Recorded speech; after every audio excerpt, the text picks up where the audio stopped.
Hello दोस्तों, प्रणाम। मैं आप लोग का स्वागत करती हूँ अपने यूट्यूब चैनल पर। और प्लीज़ मेरे चैनल को सब्सक्राइब ज़रूर कर लीजिएगा और एक लाइक प्यारा प्यारा सा कमेंट ज़रूर कर देना। हंस हंस पूछाएं भौजाई, कले बुन दौरा के बधाई।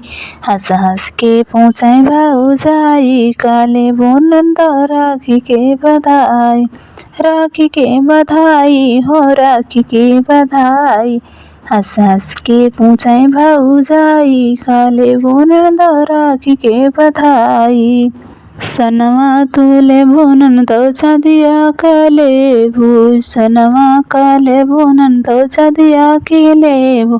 की हो लेबू अपन भाई, सोना नन दो राखी के बधाई। की हो लेबू अपन भाई, सोना नन दो राखी के बधाई। हंस हंस के पूछे भौजाई, सोना नन दो राखी के बधाई। राखी के बधाई हो, राखी के बधाई। हंस हंस के पूछे भौजाई, सोना नन दो राखी के बधाई।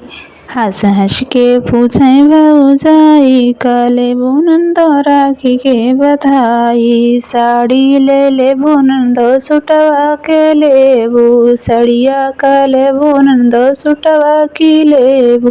की हो लेबू अपन भाई, सोना नन दो राखी के बधाई। की हो लेबू अपन भाई, सोना नन दो राखी के बधाई।